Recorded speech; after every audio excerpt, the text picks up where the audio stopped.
Welcome back to the Aggression in Dogs Conference. All of the talks are pre-recorded and played right here on the main stage. If you're having technical issues with the live presentation, a YouTube link will be provided in the chat box where you can watch the presentation in another browser window. Professional closed captioning is available by clicking on the CC button at the bottom of your video window. If you experience any other tech issues during the live presentation, please visit the info desk in the lobby or drop a question in the chat box. Information about continuing education credits, as well as a link to download PDFs of the presentation slides, can be found at the info desk as well. Stick around for Q&A time right after the talk, also here on the main stage. And just so you're aware, there might be a slight delay of about a minute or so between the presentation and the Q&A session. If you have questions for Amy, please enter them into the Q&A box so that she can see them outside of the chat box. We also have lots of prizes to give away. If you're attending the conference live, you can earn points for those contests by engaging in activities such as visiting our amazing exhibit hall. I also want to thank all of our sponsors for helping make the conference happen. These incredible organizations and companies contribute so much to the growth of training and behavior, and I can't thank them enough. So please take a moment to visit one of their booths during the conference. You can see the amazing companies of Fenzi Dog Sports Academy, APDT, Blue Nine, CCPDT, Dogwise, Karen Pryor Academy, Milena DiMartini, Paula Nowak, the Loose Leash Academy, and AggressiveDog.com. And now on to our next amazing speaker, Dr. Amy Pike, who graduated from Colorado State University School of Veterinary Medicine in 2003. After graduation, she was commissioned as a captain into the United States Army Veterinary Corps. It was taking care of the military working dogs returning from deployment that spurred her interests in behavior medicine. Dr. Pike is a clinical instructor for the online education system e-Training for Dogs. She's a member of the Fear-Free Advisory Committee, and she's a certified animal behavior consultant for the IAABC. She was recently named one of the top veterinarians of Northern Virginia by Nova Magazine for the third year in a row. I saw Amy speak at the Midwest Veterinary Conference on Behavior and really wanted her to be a part of the Aggression Conference. So here she is. She is, of course, speaking from the medical lens, and I'm excited to hear her talk about medical causes and medical interventions for aggression in dogs. Enjoy the talk. Good morning, everybody. Thanks for joining me. For those of you who don't know who I am Dr. Amy Pike, and I'm a board-certified veterinary behaviorist. I'm the owner of the Animal Behavior Wellness Center with locations in Fairfax, Virginia, and Richmond, Virginia, in the sort of central to northern part of the state, just outside of DC. So today we're going to talk about medical causes and medication interventions for aggression in dogs. So the first thing that we're going to talk about is medical causes of aggression in dogs. What is the confound? So sometimes this can be confusing for owners, for trainers, and for veterinarians. The problem is that a change in behavior is often the first sign of illness. It's what the owner is going to notice most often, and so that may lead them to say, well, this is probably a behavior issue. Maybe I should talk to my trainer or a veterinary behaviorist without first going to their veterinarian. But can it be both? And the answer is absolutely. So sometimes we'll see when we treat the medical issue, unfortunately, there's some learning and reinforcement history that has gone on during the process of the treatment. And then we're left with the behavior once the medical problem is actually resolved. There's the threshold phenomenon. So all of you probably know about what trigger stacking is. So trigger stacking is the concept that we all have a threshold for behavior. So I am a pretty nice person, but come Friday afternoon, especially if my back is hurting, I can be a little bit cranky per se. So let's take a dog, for instance. Let's say he has noise phobia and there's some construction going on in the neighborhood. He also has some fear of strangers, and the owner has to walk him through the DC streets in order to get to their veterinarian, and there's tons of people out. We also have some fear of travel. So then he has to take an Uber or, car to go. And he doesn't like getting in the car to go to the veterinary office. And then he's also reactive. And there's a reactive dog in the lobby of the vet clinic. And so guess what? It's a perfect storm. But also he has an ear infection, which is what took him to the veterinarian in the first place. And guess what? Now we have to handle him and actually inspect those ears, take swabs and samples, and then clean them. And we're left with Cujo. Now maybe this dog is normally sweet as can be, but he's trigger stacked. He can't handle it anymore. And so we need to minimize that trigger stacking for him. And one of those things is the medical issues that he's dealing with. So if we have an acute change in behavior, I mean truly sudden onset, it is absolutely medical until proven otherwise. There is probably not a case that I can think of where it was truly sudden in onset that didn't turn out to be a medical case. But the problem is it really sudden onset? Did the owner maybe not notice some of the early warning signals that this dog was giving? Maybe it was a super fearful dog for the first couple of years of its life, and at behavioral maturity, it decided that it was going to take matters into its own hands and become reactive. That's very possible, and the owners may have missed it. So while this is a, quote, new behavior, it's not truly a new behavior as far as this dog is concerned. So I always ask the why now. So why are the owners coming in to see me right now? Is it because the dog has reached behavioral maturity and now the signs and symptoms of their fear are much different? Did they have a traumatic event? Maybe they were attacked at the dog park, or the fire alarm went off when they were home alone. Those things can absolutely trigger stack the patient and switch them into a new behavioral response pattern. Or is this just progression to a new manifestation? So again, not necessarily associated with behavioral maturity, but was this dog fearful all along? And now we switch to using aggression as a behavioral strategy. But then there's the owner factors too. So sometimes this dog has been having these issues for 7 or 8 years, and I'll ask them, why now? Like, why are you coming in now? Oftentimes it's because they have a change in their lifestyle. Maybe they moved to the city from the suburbs and now the dog has to be walked all the time and it's around other dogs and other people. Maybe they're about to have a baby and they're worried that this dog is going to be aggressive to the baby. Sometimes it's family members that push them to actually seek treatment. It's like, you know what, you guys really need to get this dog some help. Or maybe it's their veterinarian has finally just convinced them to come see a trainer or a veterinary behaviorist. So I always ask them, why are you now seeing me? What is going on here? Because that'll give me a lot of insight too. Sometimes owners are at their wits' end and they're ready for euthanasia. And they want sort of one last opinion to say, is this going to be helped by medication or behavior modification? Or is this something that it's okay to say enough is enough and actually euthanize this pet? So again, the why now. Behavior is a diagnosis of exclusion, period. So we always do a full physical exam and medical workup. So one of the things that I'm going to show you is through a systems approach, how each of these body systems can affect behavior. So when we examine our patients, we do it systematically. And so some of us use this 7-part systems. I think this was developed at AMC in Animal Medical Center. So EENT is ears, eyes, nose, throat, and teeth. Then we have our dermatologic or skin, thoracic, which is our chest, abdominal, which is our belly, urogenital, which is our kidneys and bladder system, musculoskeletal, which is our muscles and our bones, and neurologic, which is our nervous system, which includes the brain all the way on down. So let's talk about the EENTT. So maybe there are vision changes and the dog can't see signals as readily. Intraocular pressure increase. So dogs with glaucoma. Glaucoma is a very painful issue because the pressure increases in those eyes and it's almost like having a constant migraine. Otitis or ear infections. Changes in hearing. Maybe they're not hearing people or other pets coming up when they're sleeping and they get startled more easily.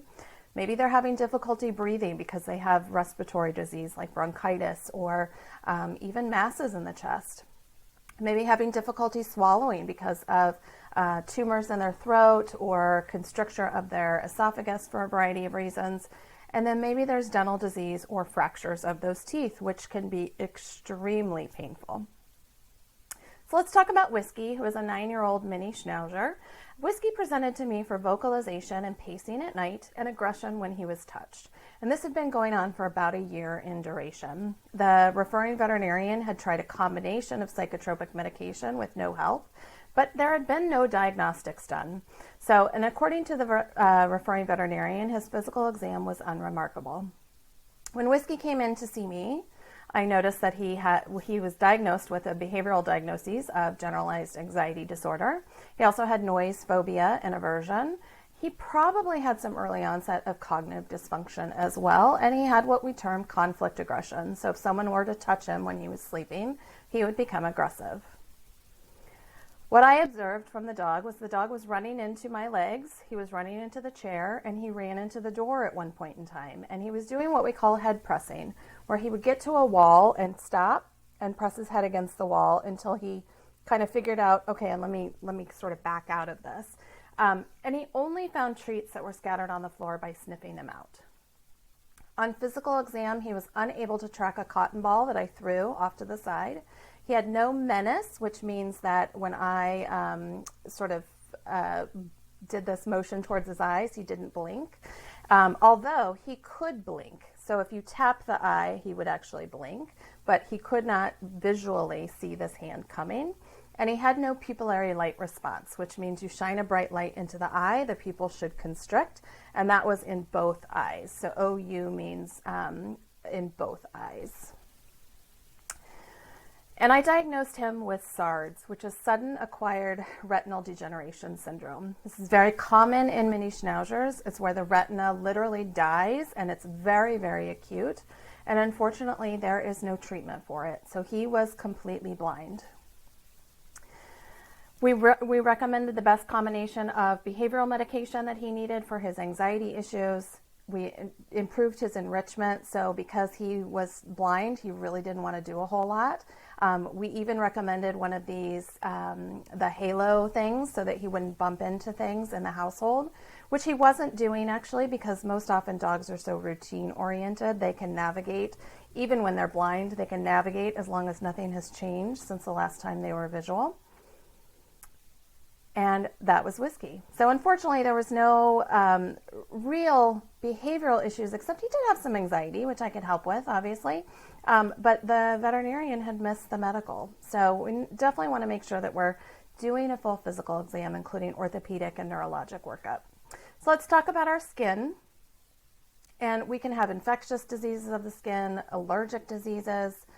And let's talk about my own dog, Ike Pike, who is a 3-year-old giant Schnauzer. Obviously, this is Ike Pike. This is Scooby, our 1-year-old mini Schnauzer, who he has intermittent fights with. It was very sudden onset. It was about a 3-month duration by the time I kind of figured things out. The cobbler's children, unfortunately. And otherwise, the two of them are best friends. They're constantly playing. They are found within inches of one another at all times. So Ike's behavioral diagnosis, he does have generalized anxiety that is being treated. He also has fear-based aggression towards unfamiliar people. Imagine that, he's a giant Schnauzer. And on observation, he interacted with me, obviously, and his interaction was very normal. However, he was guarding toys, food, space, and me from Scooby. So if Scooby would approach, Ike would quickly slip in and growl at him. And unfortunately, mini Schnauzers are notorious for not backing down. So Scooby would be like, bring it, right? So on physical exam, he had redness in both of his ears. He had a very distinct yeast odor to both of his ears. And when I took swabs, he had a malassezia or a yeast infection. So he was diagnosed with otitis externa, where I implemented appropriate topical therapy, including twice-a-day cleaning and appropriate medication. I didn't do anything to his behavioral plan because, honestly, he was well controlled otherwise in terms of his generalized anxiety and his fear-based aggression. And anytime he has a recurrence in his infection, we use strict management of resources until it's cleared up. And knock on wood, we haven't had one in about 6 months. So that's great. All right, let's talk about the thorax, which again is the chest. So if you have difficulty breathing, there might be lung pathology there. There might be metastasis or a primary tumor in the chest region. Or there might be heart pathology, meaning heart disease. It could have degenerative cardiomyopathy, could have hypertrophic cardiomyopathy, maybe mitral valve prolapse, congestive heart failure, all those kinds of things. So let's talk about Max, who's a 12-year-old male-neutered German short-hair pointer. He presented to me for acute worsening of previously very well-controlled stranger-directed aggression, and he wasn't on any current medication, so he was having no behavioral intervention in terms of medicine. The owners were doing very strict management and behavior modification, and Max was very well controlled until this time. On observation, he was quite relaxed in the exam room, but he did stay close to the owner, and he growled when I approached him to do a physical exam. On physical exam, he was quite thin, which was fairly new for him. He had a body condition score of 1.5 out of 5. He had lenticular sclerosis in both eyes, which is the cloudiness that dogs get when they age. It's not a cataract, but it can affect your depth perception. And he also had a heart murmur. It was a grade 3 out of 5 murmur with the point of maximal intensity on the right side. And he was diagnosed with recurring fear-based aggression, possible early onset cognitive dysfunction, because that's another rule-out diagnosis, so we can't always determine if there's a component. But he also had this cardiac pathology, and I do believe that the cardiac pathology was playing a role in his increased anxiety. In terms of his treatment, we ran full blood work, a urinalysis, and a total T4, and recommended a cardiac workup. We did implement prescription therapy. We tried him on fluoxetine, alprazolam, and initiated an adaptable collar.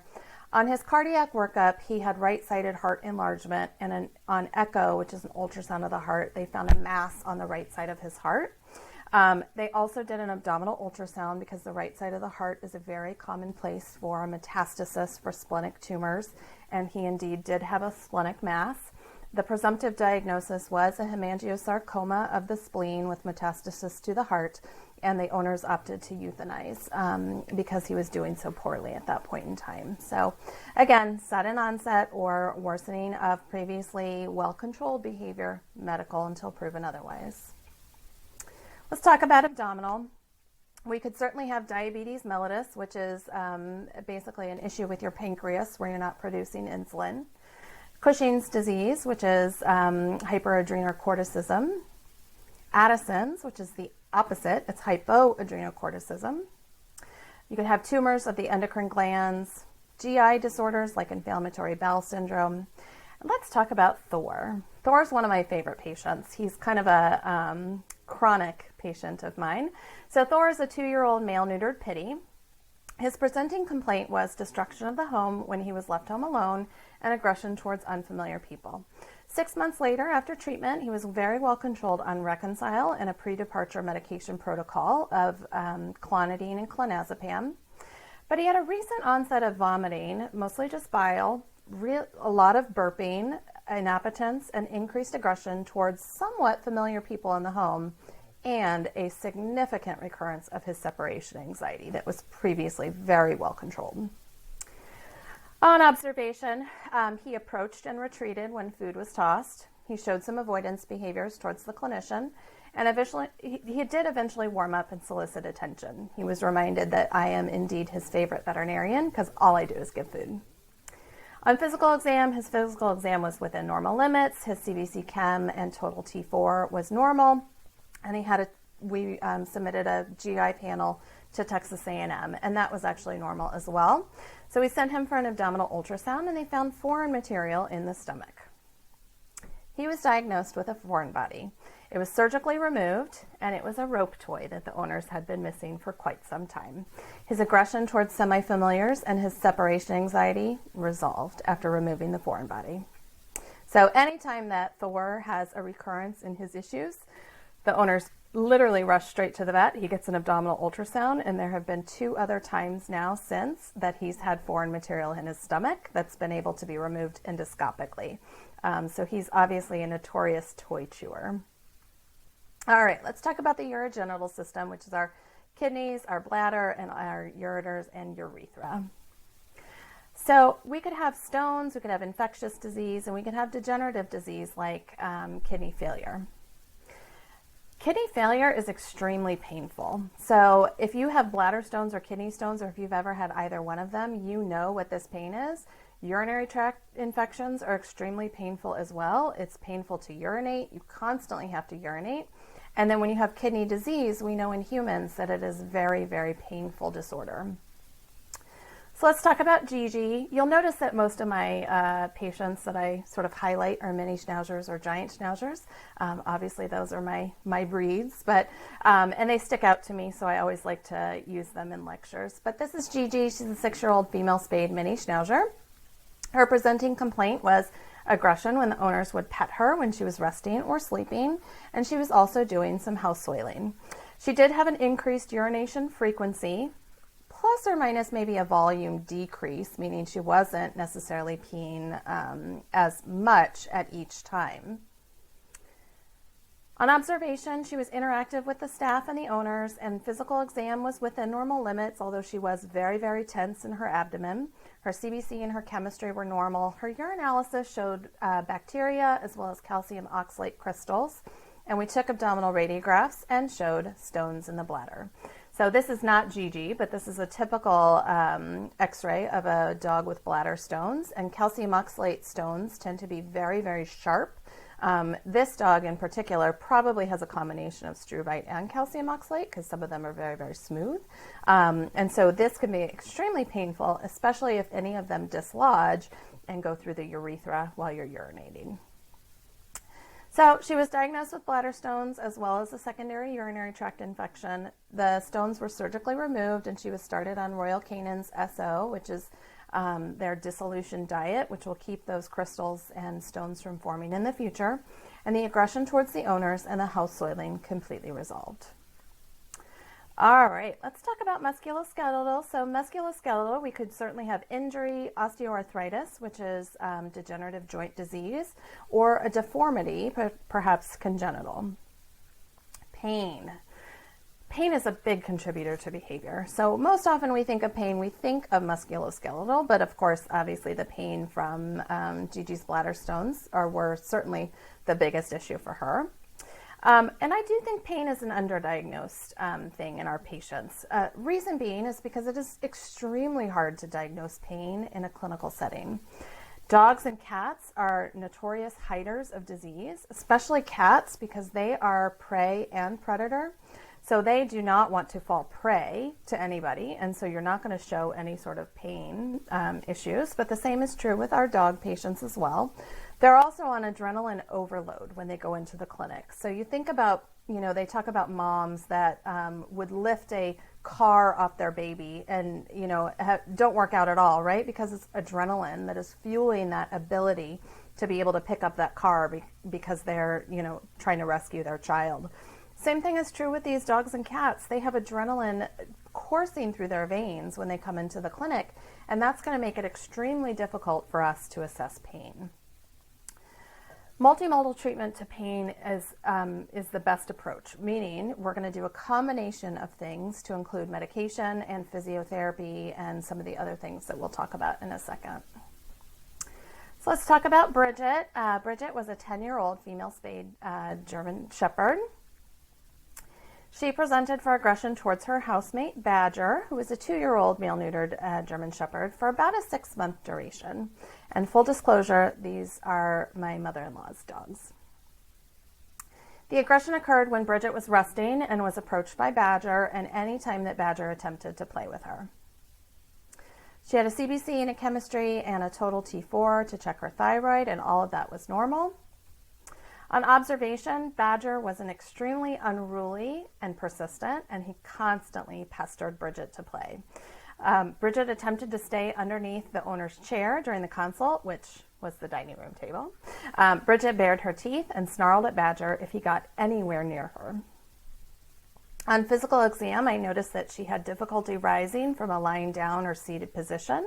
She had muscle wasting on her left hind limb, and she had medial buttress on the left hind stifle. So medial buttress is an indication that there might be a cruciate rupture. She did not have drawer, which meant laxity in that joint, which means this is probably more of a partial rupture versus a full rupture.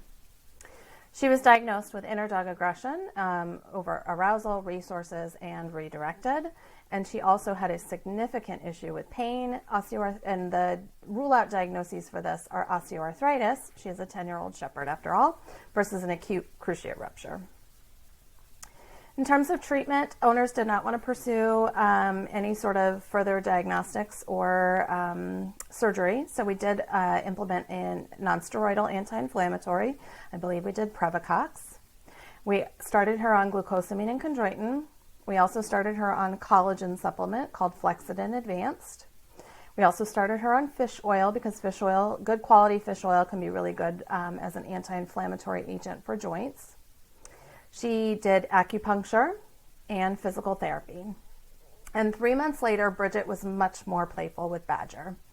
She would only growl or snarl if he attempted to mount her during play, and let's be honest, that's fairly normal. But for her, I still think there was a bit of a pain component because it was always anything having to do with her hind end. And we also taught Badger a leave it cue. So if he was really pestering her or approaching her when she was resting on her bed, the owners were able to redirect him into something more appropriate. All right, let's talk about neurologic. So in the terms of the neurologic system, like I said, it can be anywhere from the brain on down. So we could have psychomotor seizures, which are seizures that manifest as a motor component, which could be aggression. We could have brain lesions, we could have epilepsy, which is a seizure disorder, and then REM sleep disorders where the dog wakes up during REM sleep and attacks something. So let's talk about Luna. Luna was an older female spayed Boston. We have absolutely no idea how old she was. She was recently adopted by the owner. She had been found as a stray in North Carolina. And the dog had had aggression towards the male owners, basically male owner, since adoption. She was great with the female. She was great with all other females. But unfortunately, the husband, she was terrified of. And she did have onset of seizures within days of being adopted. On observation, she was growling, snarling, and snapping whenever the male owner was nearby her. On physical exam, she did have nuclear sclerosis. She had severe dental disease, but no other abnormalities that I could detect on physical exam. Her differential diagnoses were fear-based aggression, epilepsy, and then some sort of structural brain abnormality. With epilepsy, it's basically a seizure disorder where we don't know the cause. But sometimes you can have a structural brain abnormality like a tumor or hydrocephalus that can be causing seizures as well. In terms of our diagnostics, we recommended an MRI and the owners were all in. They did a CSF tap at the time of the MRI and ran an EEG on her as well. Unfortunately, she was diagnosed with a brain tumor. She was humanely euthanized about a week later, only because we could never control her anxiety associated with the husband. Now, whether this was the brain tumor causing this aggression it's hard to say, right? She was newly adopted. But had this been a sudden onset, then certainly that would have been a contributing factor. But poor Miss Luna, we tried and tried and tried with different medications, and we just could never get her quality of life, and so the owners chose to let her go. So the take-home message of all of this is don't forget to ask your why now. And a sudden onset of a new behavior is medical until proven otherwise, period. All right, so let's go into the meat and potatoes of kind of what I do for medication interventions for dogs with aggression. So the goals of our products and medication are not magic wands. Unfortunately, that's what my owners would love to think, because they can just administer Prozac and the dog gets better and never does this aggression at all. But I always joke around and tell them I'm not Harry Potter or that my wand is in the shop the day they came. So some of our goals of products and medication. The first is to decrease the intensity of the behavior, to decrease the frequency, hopefully, of the behavior, as well as increase the pet's ability to recover after they are triggered. And we're going to increase that distance in time from baseline to threshold. So instead of being able to see a dog a football field away and reacting, I can actually go to 20 yards away and then I react. Our ultimate goals are to decrease the fear, anxiety, and stress associated with the disorder and to help them cope with their environment. For better or worse, living here in DC, we import most of our rescues. There are literally no rescue animals pretty much up for adoption here except for pit bulls in the counties where they're banned. And so many rescue organizations import these dogs from other countries, Puerto Rico, we have some of the Korean meat dogs here, or some of the southern states where the shelters are overwhelmed. So we get a lot of dogs from West Virginia, South Carolina, and Mississippi. And these dogs, having been raised in a rural environment and then thrust into city living in DC, it can be extremely stressful for them. I joke that people have to be medicated to live here, and so of course our pets probably do too. So we definitely want to help them cope with their environment that they have to live in. And then the other thing is, the big thing for you guys as trainers is to allow that learning to take place. So most of these animals cannot learn because they're constantly in fight or flight mode, and there's no room for the learning to take place. They are literally reacting with their either the most primitive part of their brain or their amygdala, the emotional center of their brain. And what we want to do is for them to be able to cope when there's a stressor present, so that the learning, the behavior modification that the trainers and our other VBs are going to implement in order to help this patient actually learn coping strategies. So natural versus pharmaceutical. I have a lot of clients that come in and they're like, I'm not really big on medication. I'd really rather go the natural route. And the unfortunate part about that is that pharmaceutical industry is regulated. The natural is not. So does natural mean it's safe? Absolutely not. So there is literally no regulatory body that says you have to undergo testing or safety and efficacy testing. None of that has to happen for a natural product. Is there even scientific evidence behind what you're using? So I will tell you, I'm going to go through some of the natural supplements that I use, but oftentimes there are many others out there, to include stuff like CBD, which I get asked about on a daily basis, that don't have any scientific evidence behind it. And the ones that I use actually do. And side effects definitely can still happen. So we'll talk about some of those as we go through the products. And what's even in it? Nobody has to test it to tell you. So there was a study out of Colorado looking at about 20 different types of CBD products for dogs. And what they found was only 2 actually contained what they said was in them. So that's pretty scary. The Food and Drug Administration is the regulatory body that ensures the safety, efficacy, and security of both human and veterinary drugs, but you'll notice that there is nothing about natural products. This is a great article in Veterinary Practice News, I believe, 2013 actually, by Narda Robinson, who is one of my veterinary professors in Colorado. And she's a naturopathic veterinarian as well as, so she does Eastern and Western medicine. And what she was talking about in this article is that how many products out there on the market didn't even list what the product contained.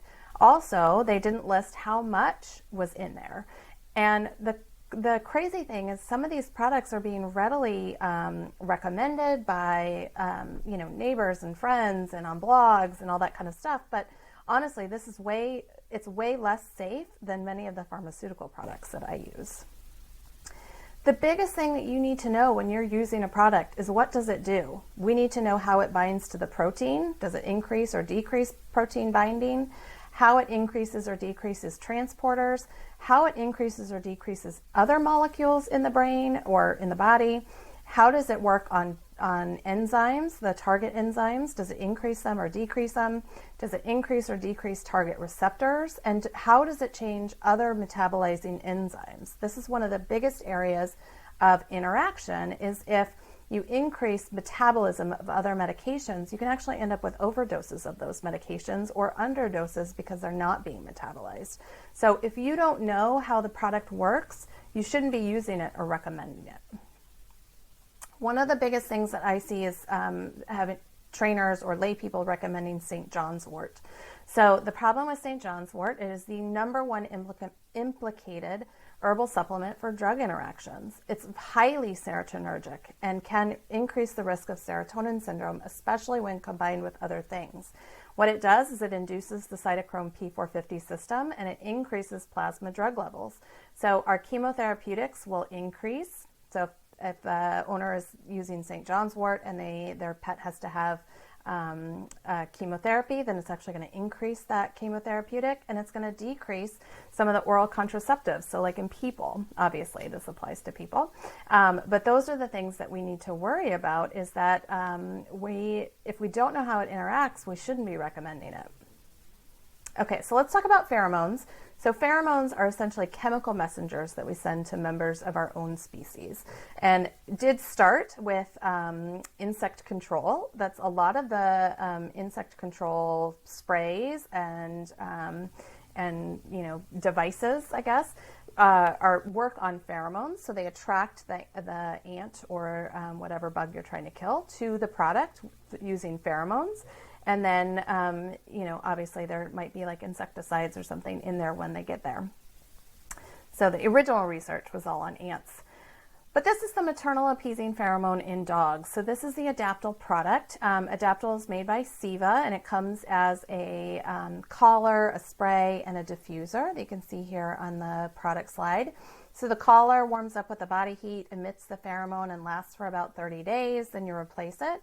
The spray lasts about 4 to 6 hours. My nurse calls this our perfume because every single day we spray ourselves down with Adaptil, and then we repeat it at lunchtime.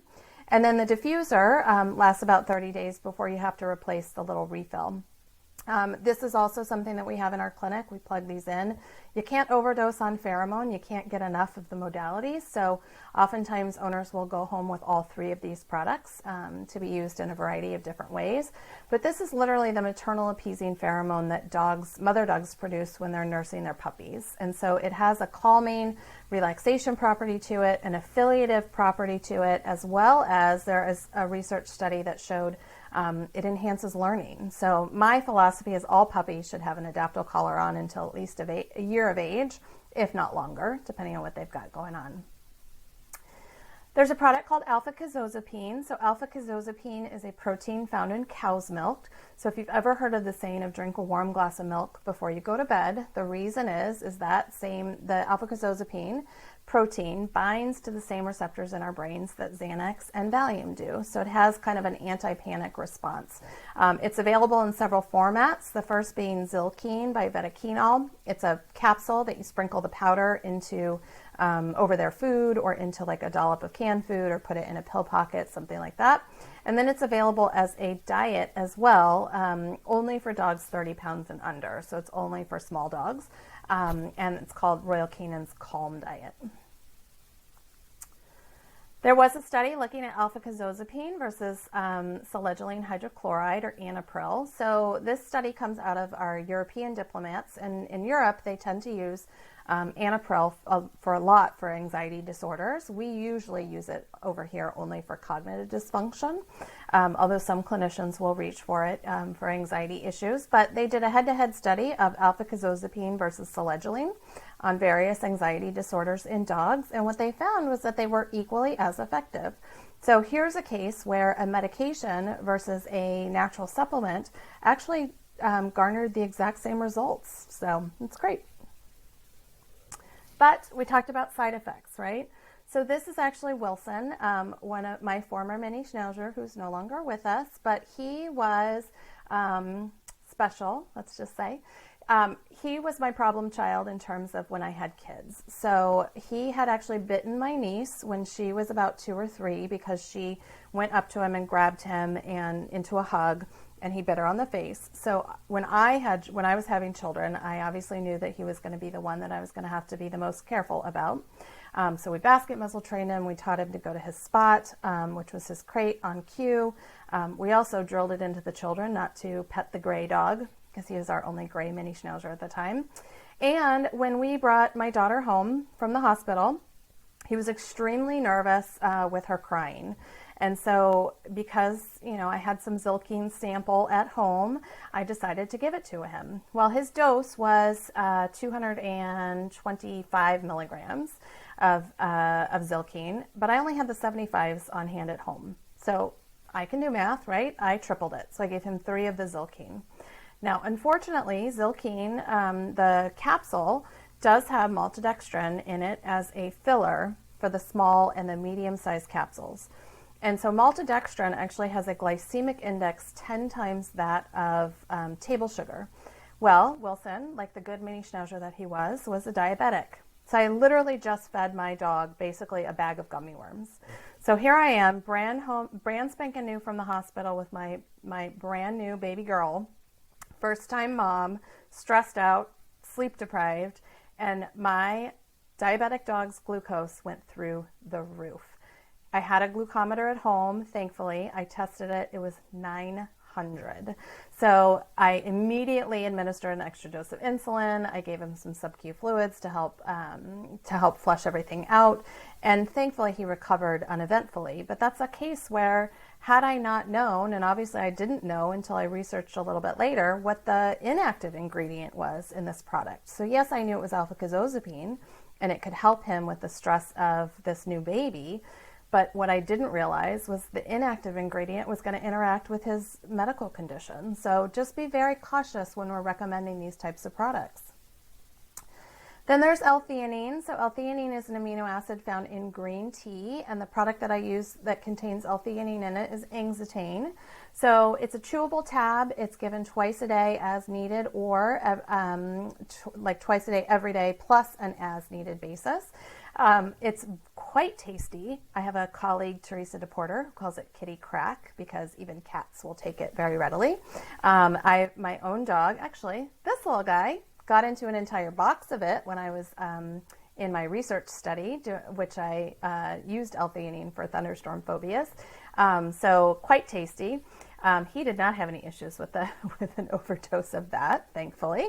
He was absolutely fine. But it's a really nice supplement to be used for anxiety as well as aggression.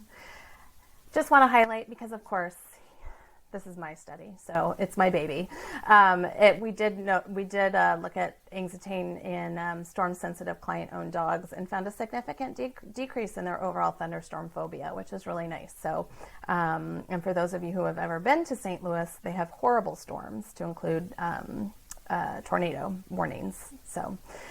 The other thing that they've looked at in Exetane is a decrease of fear of human beings in a laboratory model of anxiety-related behavior. So this was up at CanCog, and they were looking at the effect of Exetane on anxious dogs, beagles. They have beagles up there.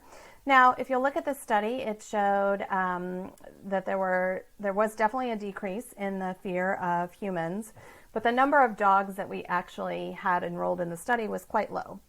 And that's because if you've ever been to a laboratory with beagles, most beagles are so happy to see people, because people means food, or they get to go run a trial or something, and they get very, very excited. So trying to find a dog that was actually anxious and had fear of humans was quite difficult. So, but this did show a significant decrease in Exetane when compared with placebo.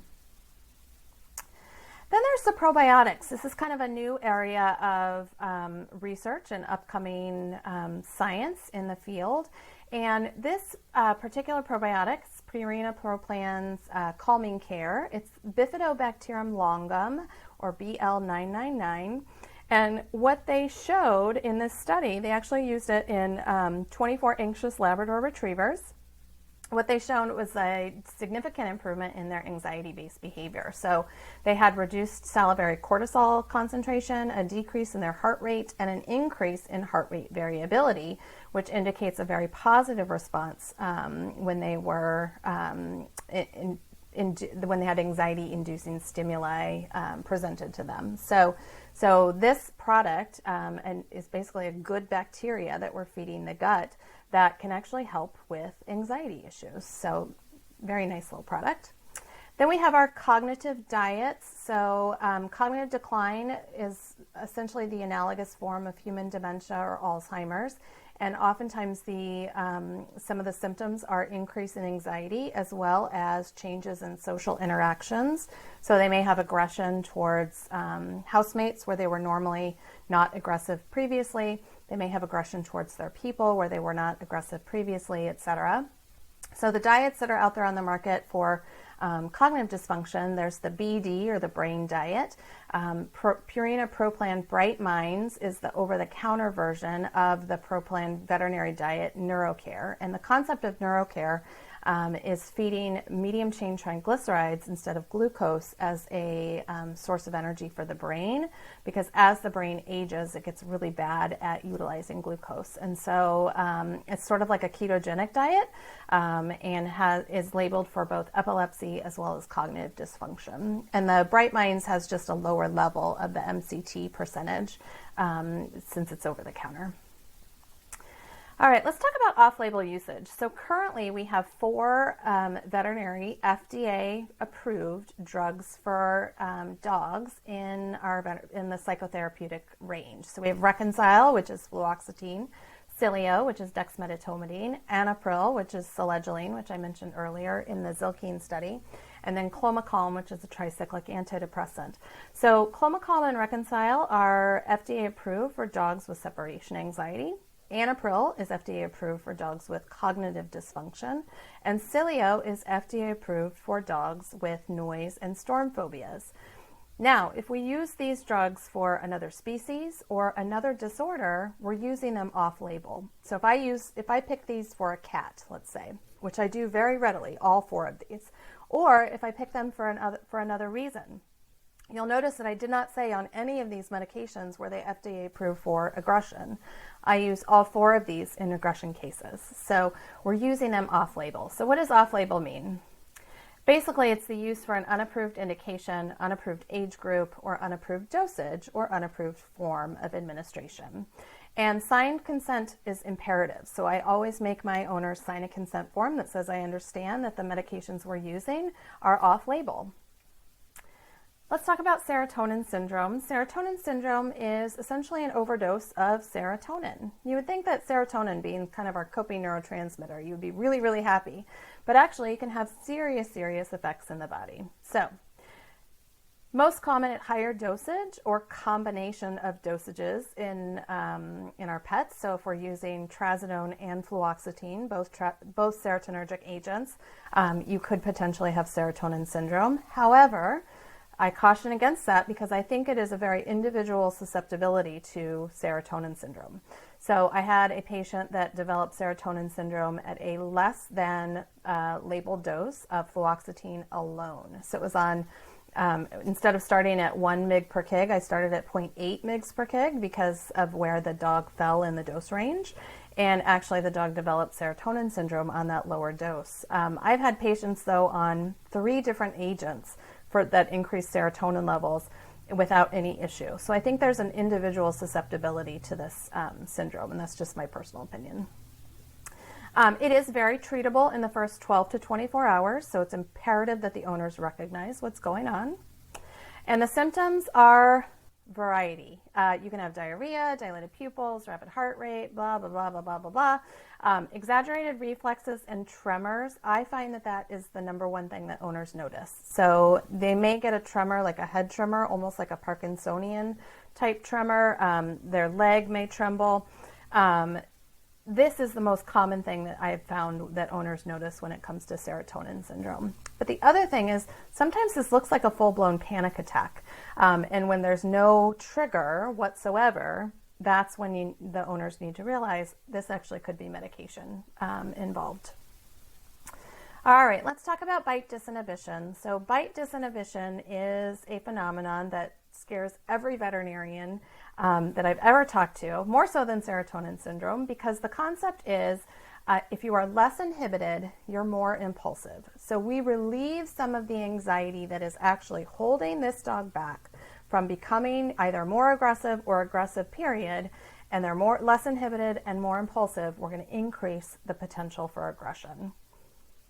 Thankfully, it is extremely rare. So this is a very rare phenomenon, but it absolutely can happen. And it's one of the reasons that I ensure that the owners have management under wraps, especially if there are children in the home, before I will actually prescribe anything. So I need to know that that dog can be confined, it can be behind a baby gate, it's basket muzzle trained, whatever, while we trial medication. So it's safety, safety, safety. Let's talk about stopping psychotropics, because this is probably the number one question that I get from my owners on the very first appointment is, will we be able to get off medication, doc? And the answer is maybe not, unfortunately. If we are going to try and wean them off medication, we get them to a very good clinical stable point. I like to go about 6 to 8 months beyond that. If the dog is young, I actually wait until behavioral maturity around age 3 before we even talk about weaning off, because so much can happen during that first early period of time. And if we wean, we're going to do a 25% gradual decrease every 4 to 6 weeks. And if at any point during that wean off period we see recurrence of behavior, we're going to go back up. The unfortunate part is that sometimes, and there's mounting sort of research evidence as well as anecdotal evidence amongst my patients, that if we get to any sort of reversion to old behavior and we just bump them back up to the next effective level, unfortunately it's not always as effective as it used to be. And so I am definitely a not rock the boat type of person. If it's working for us, let's keep them on it because it's extremely safe. Now, if we have to switch medications, we have to do a washout period. So depending on the medication I'm switching to and from, I may have to wean down one, wean up another, and also have a washout period. And this is especially important when we're talking about our MAOIs like Anapril and back and forth. So if a dog is on fluoxetine and needs to be switched to Anapril, we have to have a 5-week washout where they have no medication in their system because of the half-life of fluoxetine. So we need to make sure that it's completely out of their system before we start the Anapril. So it's extremely important to kind of know the half-lives of these drugs as well as their interactions. So let me talk about phenothiazines real quick. Phenothiazine, the most common one is acepromazine that we used to use like water when it came to general practitioners, myself included, when I first got out of veterinary school. Unfortunately, acepromazine is not truly anxiolytic at our doses. In fact, it's more of just a sedative and a tranquilizer. And so a lot of vets will still prescribe, unfortunately, will still prescribe acepromazine for behavior issues. And it's not doing anything to help with the anxiety, but it is truly sedating them. So I have a colleague, Ilana Reisner in Philly, who calls this a chemical straitjacket. So we are giving a dog basically a sedative while their brain is still racing and experiencing the anxiety. And you can imagine how terrifying that must feel. Okay, so let's talk about the medications that we do use. There are 2 different classes. There are daily medications and then our event medications. So our daily medications, the most common ones that we use are SSRIs, the selective serotonin reuptake inhibitors. These are classified as antidepressants when it comes to the human side of things, but they are anxiolytic, meaning they will help with the anxiety. They're anticompulsive, so they can help with compulsive disorders, and they are known to be anti-aggressive in humans as well. They increase levels of circulating serotonin, which is our coping neurotransmitter, and that's the goal with many of our medications. It can take about 4 to 8 weeks to see clinical effects. So this is not, our daily medications are not something that they can be given as needed, just before a vet visit or when the owner thinks of it. It has to be given every single day, no matter what. And they are metabolized by the cytochrome P450 system, which is the one that I discussed previously with St. John's wort will actually increase the increased circulating serotonin, or sorry, increased circulating fluoxetine because of the cytochrome P450 system. All right, so most of our SSRIs are once daily administration, and again, I underline daily because they're not as needed. Most of the common side effects are GI. They may decrease appetite. You might see a little bit of lethargy. You could certainly see the bite disinhibition. And then I put seizures ? So in the Reconcile studies, they had 3 dogs develop seizures during that study. One dog actually developed it long after the study, well, not long after, but long after enough that the drug was completely out of their system. And actually 2 developed it on placebo. So interestingly, the FDA requires that we put seizures as a possibility of a side effect, and owners, constantly find this on Dr. Google. So it could potentially decrease seizure threshold. However, most neurologists, veterinary and human, use these drugs commonly in dogs with epilepsy without issue. So So the most common one that we use is fluoxetine, or Prozac is the dog brand, Prozac is the human brand, Reconcile is the dog brand. In dogs, this is our dose, and in cats, it does have an extremely long half-life. And so again, I mentioned that 5-week washout period prior to administering an MAOI. And that's why skipping a dose doesn't necessarily make a difference for dogs because of how long that half-life is. So that's really nice. The other side effect that we can see with fluoxetine, other than the common ones with SSRIs, is urinary retention. So they may not urinate as frequently. Then there's sertraline or Zoloft. In dogs, it's a very wide dose range, and I do have colleagues that even go up higher than that. And in cats, it's kind of a smaller dose range. There's about a 2-week washout period needed when switching to an MAOI. And then the third one that we use very commonly is paroxetine or Paxil. The doses there for dogs and cats, and then it's also available as a liquid. So if owners have a hard time administering pills, we can definitely get that as a liquid formulation on the human side of things. It does have the highest withdrawal reactions in humans, and so we have to do a very, very slow wean if we're going to wean a dog off of it. And so obviously we can't necessarily ask our patients if they're having a withdrawal reaction. Certainly they're going to tell us with their behavior. They may be more aggressive, more irritable, lethargic, etc. They may not eat as well. But so I just, as a general rule of thumb, do a very, very slow wean when it comes to paroxetine because of the human data. Now let's talk about our tricyclic antidepressants, which is the other very common class of drugs that we use. So these are inhibitors of both serotonin and norepinephrine reuptake. They are considered the true antidepressants in humans, and they are anxiolytic, anticompulsive, and anti-aggressive. So the same 3 things that we saw with our SSRIs. But they do regulate norepinephrine as well, and so some of our patients definitely need a little regulation of their norepi. They have about a 2 to 4 week to see effect. So again, it's not one of those as needed things. So they're going to have to be given every single day. All right, so let's talk about our tricyclic antidepressants. Unfortunately, they have quite a few other effects within the body. They're antihistaminic, meaning like antihistamine, like Benadryl.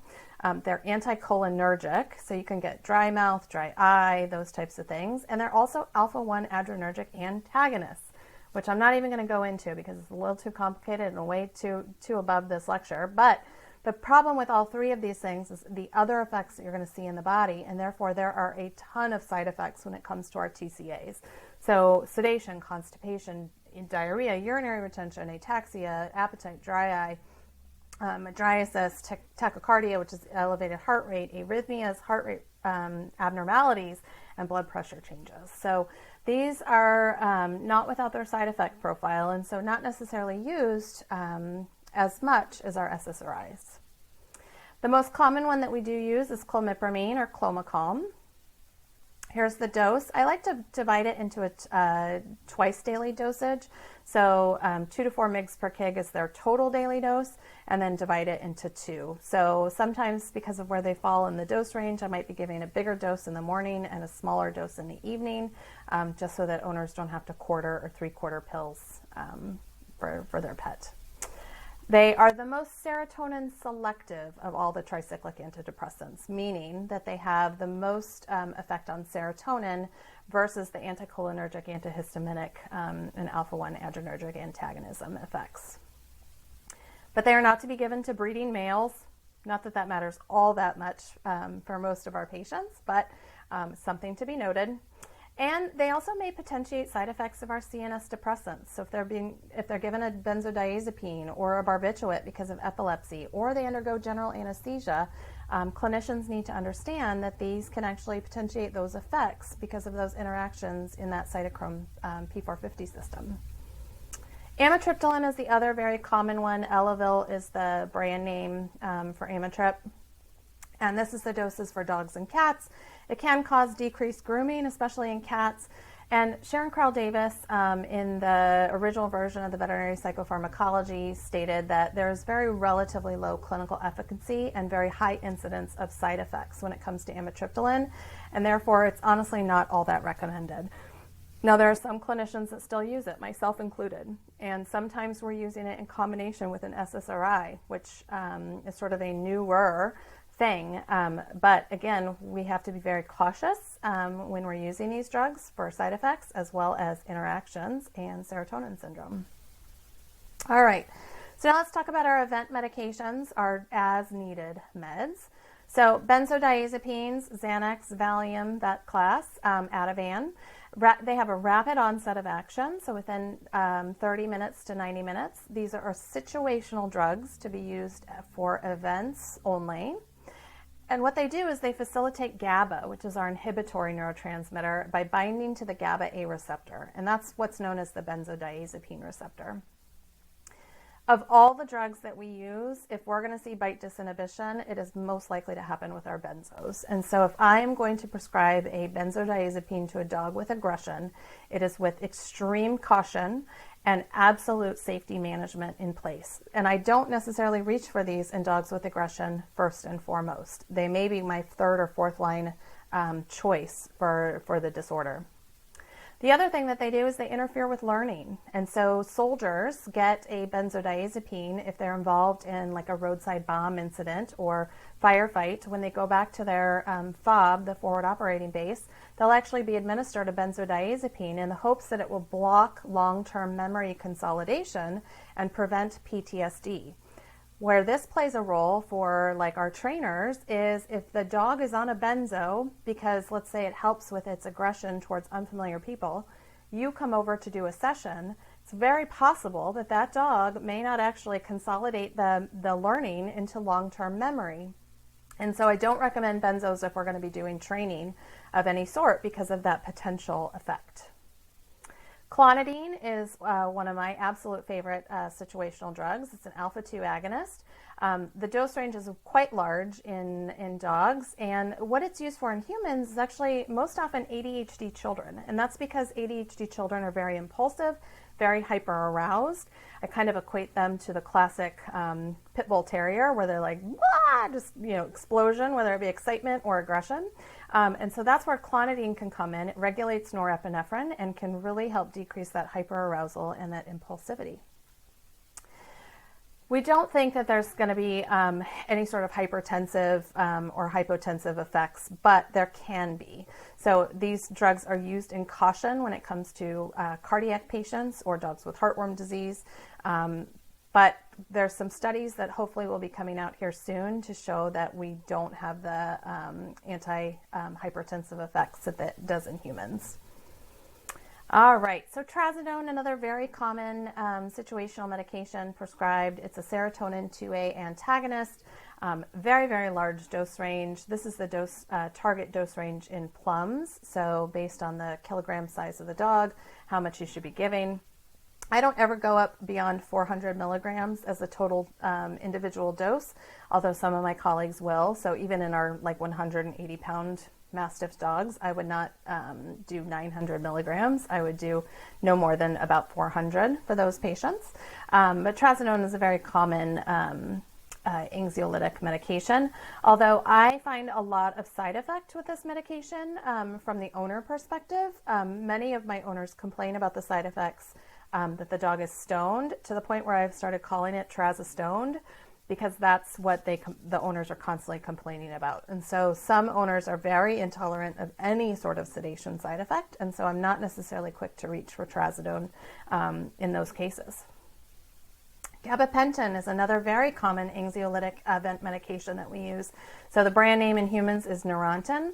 And what it does is it can actually, it's going to facilitate GABA. So again, it's going to act on that GABA inhibitory neurotransmitter.